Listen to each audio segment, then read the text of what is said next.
Izin bertanya Ustaz, apa hukumnya menghapus, mengelap air wuduk sampai kering? Secara umum hukumnya tidak haram. Hanya saja ulama berbeda pendapat antara hukum makruh, khilaful aula dan jawaz. Makruh kita sudah tahu lebih baik tidak dilakukan. Tapi ada yang lebih ringan daripada itu sedikit, namanya khilaful aula. Berbeda dengan yang lebih baik. Hukumnya secara larangan lebih ringan dari makruh. Meskipun ulama tidak memasukkannya ke dalam hukum taklifi yang 5, wajib, sunnah, mubah, makruh, haram, maka letaknya kurang lebih antara makruh dengan boleh. Yang ketiga, ada juga ulama mengatakan kalau hukumnya boleh, tidak ada masalah. Dari ini pendapat kebanyakan ulama, dan kita lihat insyaallah taala. Disebutkan bahwasanya Nabi sallallahu alaihi wasallam pernah mandi di rumah istrinya Maimunah radhiyallahu anha, sebagaimana hadis di Bukhari Muslim. Kemudian kata beliau, fa ataituhu bi khirqatin falam yuridha faja'ala yanfudu bi yadihi. Aku datangkan kepadanya secari mandil, tisu atau kain khirqah, maka Nabi tidak menginginkannya dan beliau meneteskan air yang ada di badannya dengan tangannya sendiri. Artinya di sini sebagian ulama yang menilai hukumnya makruh. Andai saja itu hukumnya boleh mutlak begitu saja, maka Nabi akan menerimanya dan memakainya untuk melap atau menggaringkan air yang ada di tangannya.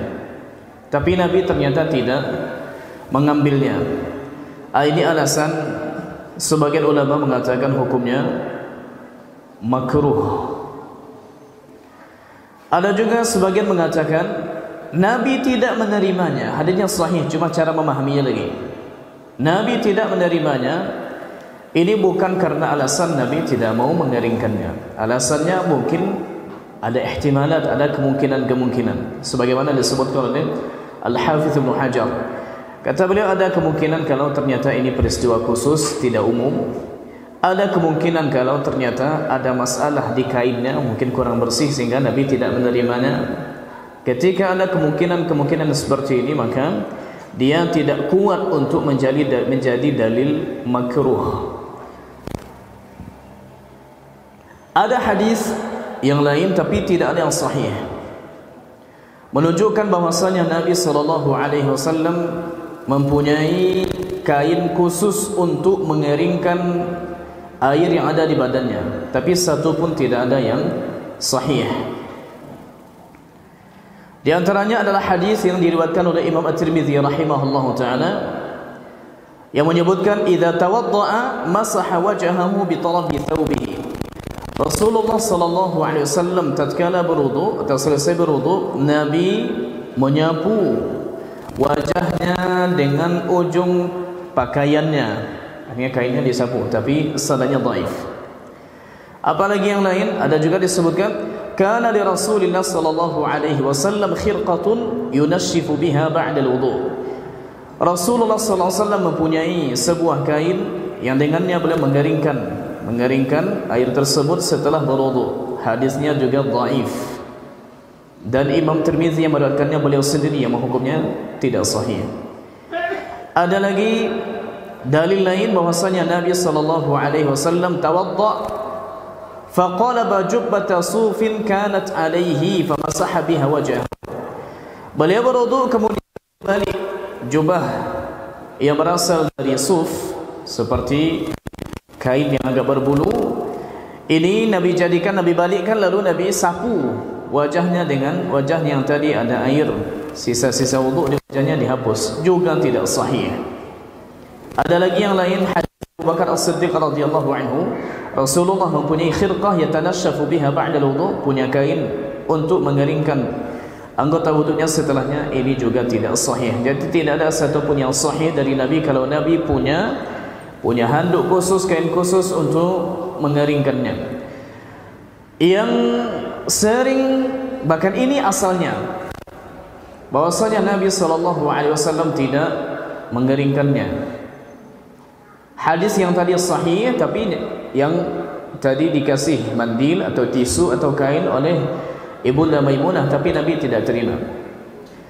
Ketika tidak ada dalil yang sahih Nabi menyapunya, maka asalnya tidak disapu, tidak dikeringkan.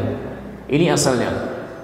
Kecuali kalau ternyata kita membutuhkannya dalam kondisi-kondisi dingin. Ketika tidak ada ulama mengatakan hukumnya haram, hukumnya hanya sampai makruh saja, ini yang paling tegas. Ada mengatakan boleh, ada mengatakan khilaful aula antara keduanya.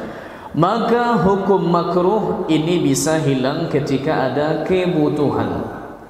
Ini kaidah. Diulangi.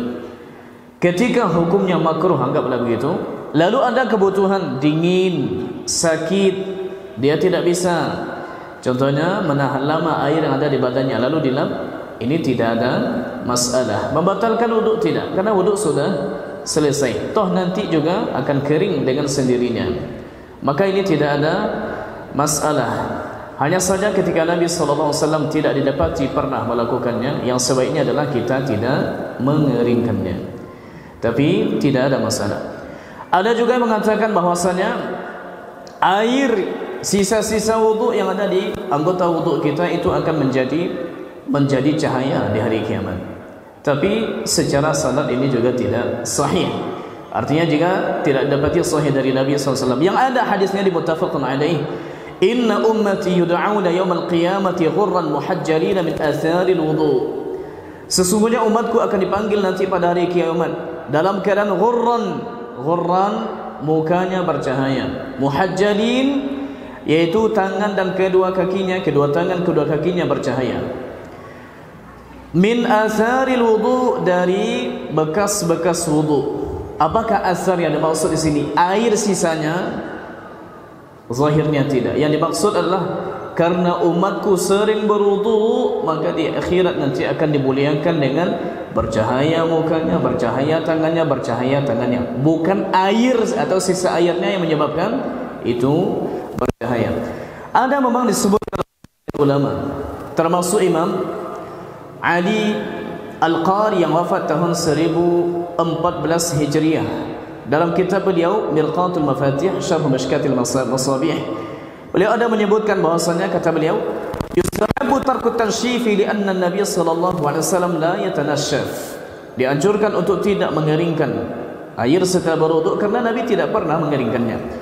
Wa li'anna ma'al wudu'i nurun yaumal qiyamah, dan karena air wudu akan menjadi cahaya pada hari kiamat. Hanya saja tidak disebutkan dalilnya. Dan asar yang dimaksud ini yaitu karena anggota tubuh kita ini sudah biasa dibasahi dengan air wudu, bukan karena airnya. Ini juga alasan ulama kenapa mayat ketika dikafani, sebelum diikat semuanya, ketika dikafani ini diberikan parfum ke tempat atau ke tempat-tempat wudunya yang 7, di keningnya, termasuk hidungnya, kedua tangannya, ya.